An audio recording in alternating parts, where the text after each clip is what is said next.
Good morning, conference. My name is Andrew Gardiner and I work at the Ordnance Survey in the National Mapping Agency of Great Britain. I'm here this morning to present to you our work entitled The Semi-Automatic Method for Detecting Changes to Ordnance Survey Topographic Data in Rural Environments.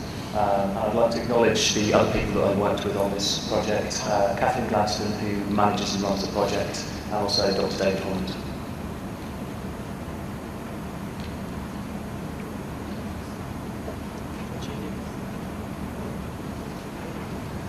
Okay, so a short introduction to the Ordnance Survey first of all. We were founded in 1791, so we've been mapping for quite a long time now. And we were initially founded in response to a potential invasion from France. Initially our remit was to map the south coast of England. But since then our remit's increased somewhat, and we're now the National Mapping Agency for the whole of Great Britain, which includes Wales, Scotland and England. The majority of the general public in the United Kingdom at least know us most for producing paper maps. But we don't just produce maps, we also produce digital topographic data, ortho-imagery, height data, road routing information and address data as well. Ordnance Survey employs about 1,200 employees, of which 300 field surveyors are dotted around Great Britain in a network. We have a photometric department of about 70 employees, and they're responsible for everything from flight planning and image acquisition to ortho-imagery creation and stereotopographic updates. We also have a small research team of about 25 people, and 5 of those people are interested in remote sensing research, of which I'm a member.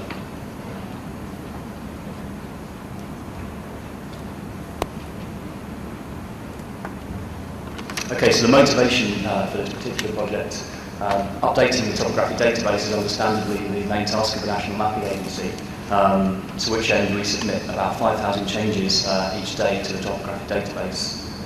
We have about 220,000 square kilometres of rural and mountain and moorland data, where rural data is mapped at a scale of 1 to 2,500, and mountain and moorland is mapped at a scale of 1 to 10,000, and you can see that in the image on the top right there. Between Ordnance Survey and its third-party data contractors, we capture about 70,000 square kilometres of aerial imagery a year, and this is the main method by which we update the rural and mountain and moorland topographic data. Manual update from aerial imagery is a massively labour-intensive task, as I'm sure you'll understand, and identifying change is a very large proportion of that task. So we recognise that semi-automating at least part of this workflow would result in faster update and, as far as we're concerned, cheaper update. So this slide gives a comparison of the current manual flow line with the proposed semi-automatic flow line. And it's probably important to point out that the image capture and pre-processing are largely similar, so we're not capturing any imagery that we wouldn't already capture for our existing products here. We are processing them in slightly different ways, and I'll come on to talk about that in due course. The key difference between the two is that we're automatically identifying what we term as change candidates. Now these are features that we've predicted have changed in accordance with the classification from the imagery and the height data as compared with our topographic data. And then we use these change candidates to drive photogrammetric operators to features that we think have changed, and then they manually update these features. The key point about this project is that it has to be massively transferable. We've already seen the size of the area that we map in terms of rural, mountain and moorland. So that includes obviously a wide variety of geographical areas. And as far as possible, we try to create a system where there's no manual training or no manual rule set calibration involved. And this is predominantly because within our production department, this will be operated by expert photogrammetrists, but not necessarily expert GEOBIA or BIA experts. As far as possible, we use commercially available software, and this is important to us because we don't want to invent a new flow line that uses different pieces of software, and also it makes it easier for maintenance in the future. And it has to be compatible with our current photogrammetric flow line, so we don't want to alter too much of what goes on in our data collection element of our business. So what changes are we interested in here? The features are largely dictated by topographic capture specification. You can see a list here including new demolished and significantly changed buildings, roads, tracks, paths, sealed, unsealed surfaces, 3 vegetation classes, so tree, scrub and a low herbaceous vegetation, which is commonly grass and crop. fill boundaries, including such features as hedges, walls and fences, and also only on water features, so rivers, ponds, lakes and the like. So some of those features could really be classified as area features, and some we're not able to classify from the resolution of the imagery that we're interested in here or using here, so we use edge extraction algorithms. So in terms of the data, down the left-hand side of this diagram, you can see the pieces of software that we're using. Vexcel Ultramap, BAE System Socket Set, and Esri Argis are three pieces of software that are currently used within the Ordnance Survey. So we're not introducing pieces of software here on a large scale that we don't already use. The new piece of software is Ignition, and it's this piece of software that we use to do both the classification and the change detection elements of this work. So we capture the imagery ourselves using two Vexcel Ultracam X-Prime cameras. We use non-pan sharpened 4-band imagery. The resolution is between 45 and 75 centimetres. We create 4-band ortho-mosaic using pre-existing height DTM data on the right-hand side of the diagram. We also take panchromatic imagery and we automatically pixel match a digital surface model, so that corresponds with the imagery that we've captured from the camera. We create a normalized digital surface model by subtracting the DTM height data from the DSM height data. But because the stated accuracy of the profile DTM product is plus or minus 2.5 meters, we have to use a normalized digital surface model with a degree of caution in subsequent analysis. So the 4 input data sets there are the key 4 input data sets that feed into the automatic classification and change detection. So maybe this slide shouldn't be called method overview, it's kind of more of a general approach, I guess. But the classification and change detection are both achieved within the same rule set Ignition. And we use both spectral and height data for the segmentation element of this piece of work. We generally, as a rule, tend to over-segment our images to start with, and then this is refined kind of recursively as the process generates. So we have an initial segmentation algorithm or algorithms. We then build the classification and re-refine the segments and image objects that we've created as the classification progresses. Classification is probably more reliant on height data than spectral data, and we do this really because we believe the height data to be more reliable than spectral data. It's less prone to variations in terms of atmospheric conditions or exposure settings. Normalized digital surface model, as I mentioned, is used really as a guide. So instead of that, we use relative difference digital surface model values instead. Where possible, to increase transferability, we use normalized ratio of spectral bands rather than mean or maximum values of individual bands.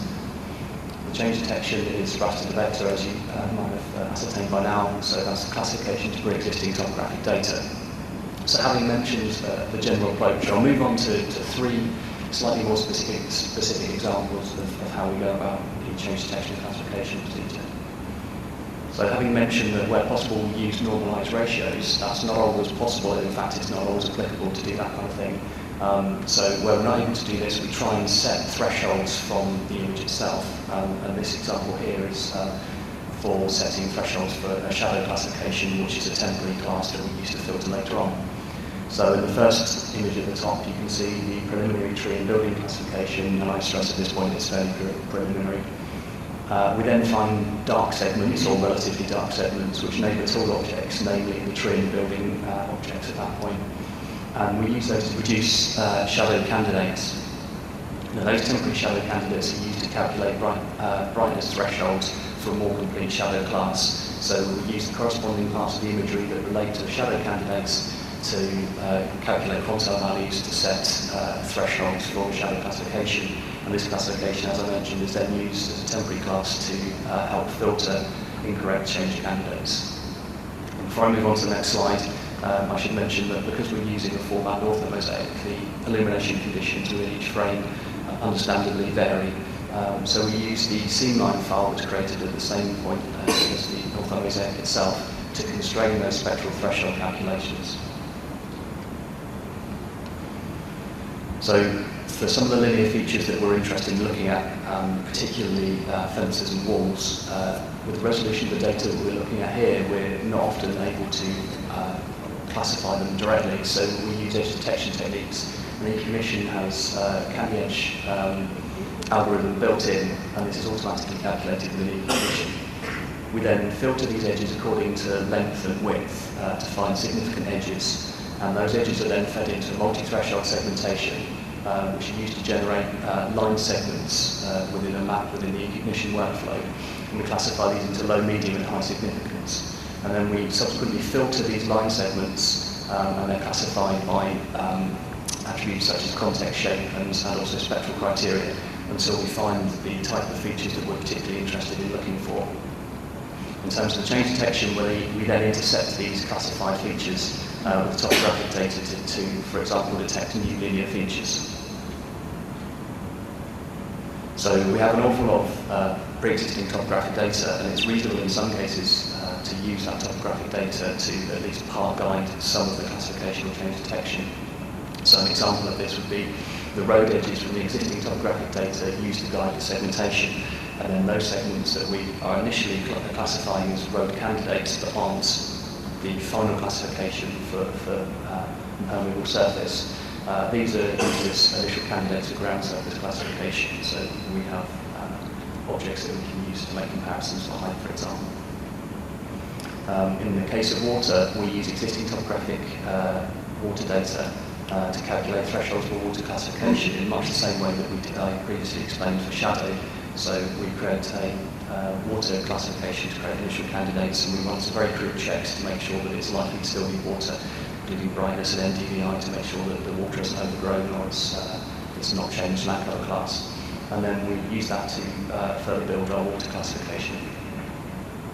Existing topographic vector data is also used for the change detection element. This is the main use of vector data here. So in the example of buildings, we're using the existing topographic vector data as a comparison to test for demolished buildings. So we segment and map them within the ignition, and then we compare the segmentation based on the topographic vector data with our classification, and where there's a discrepancy between the two, we predict demolished buildings. But that's perhaps an oversimplification, because there's then some subsequent filtering to double check that our hypothesis in this case is correct. So onto the results. As a comparison, this is an image captured by one of our data contractors in May 2010. The image is, I guess, about 2 kilometres by 1 kilometre. It's in a rural area just north of Coventry in the English Midlands. And this is the corresponding digital surface model, which again we created automatically, or semi-automatically within the AE system socket set, and this is used as another input. And unfortunately it's extremely bright on this slide, and hopefully you can see the colour distinctions at the back, but this is our classification result for this particular image. So we classify 7 classes: in pink building, in grey sealed surface, light yellow colour is bare ground, light blue is water, and there's a very small amount in the middle that you might not be able to see. The most common colour there, the light green, is grass and crops. The mid-green colour is scrub, and dark green colour trees. We've assessed the accuracy of our classification, again produced automatically, and we think it's about 90% accurate. We have also calculated a kappa coefficient of 0.85 in terms of the agreement between the classification and the underlying area of injury. So this slide shows the change candidates as we've termed them. So at this point, the change detection and classification change detection has been run, the ignition has been exported, and there's an amount of filtering that's done within the GIS package. So in this case, we use arches to buffer and merge individual features. So changes relating to buildings are red, changes relating to vegetation are green, changes relating to line features are yellow, and change between sealed and unsealed surface in pink. And then we use these change candidates to drive photometric operators automatically to the features that we predicted change, so it prevents impermeability sweep. So some quick examples of the types of things we find: top right is top left is a building and a new line feature, top right a new area of trees, bottom left a demolished fence, and I'm rushing through these, I apologise, and bottom right is a change of land cover class from sealed to unsealed. But we also predict a number of false alarms, as you might expect. So top left is a tractor line that we've unsuccessfully filtered. We've removed perhaps 7 or 8 other similar line features within this image, but that one's remaining. Top right is a low building that we've predicted demolished, but it's low and we haven't successfully found it. Bottom left, and I don't know if you can see, but there's a very small new plantation of trees there that we predicted that area of trees had been demolished. Bottom right is a temporary crop boundary, and we're not interested in that in terms of our capture specification because there's no permanent obstructive feature there. So we also miss a few objects, as you also might expect. So shadow, probably commonly a problem, certainly case for us in some instances. Top right, very short new fences, particularly difficult to find with edge extraction algorithms where they're surrounded by clutter and overhang by vegetation. Bottom left is a very subtle fence which you might argue would be difficult to observe as a human, and bottom right over water. So penultimate slide, the change detection results. This is based on a 5 by 5 kilometre area, flown in May 2010, and there's some numbers there to give some context about the number of features within this area. So completeness we calculate as 82%, where we define completeness as the percentage of genuine changes found. Correctness 25.8, where we define correctness as the predicted change candidates that were genuine changes. And we prioritise completeness necessarily as part of this process, because if we don't achieve the high completeness score, then it would still be necessary for our photogrammetric operators to search for features we've missed. So there's some trade-off there. But both of these figures are measured against our topographic capture specification rather than against the natural tree. And we estimate time savings to be between 30 and 40%. And very finally, some future work. So we aim to run a full-scale production trial in May, which is very, very soon, obviously. We'd like over time to add other features to these tools, although we recognise that we might not be able to do this just in e-cognition. We may have to look at other algorithms. So we'd like to increase the detail of the land cover classes and also potentially look at other features, especially for urban areas such as changes to road alignments, curb alignments and traffic calming.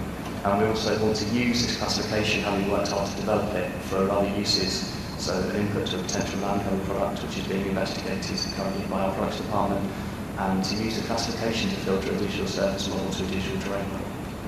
So I'm sorry I rushed slightly at the end there. Thank you very much. I'm here to answer questions.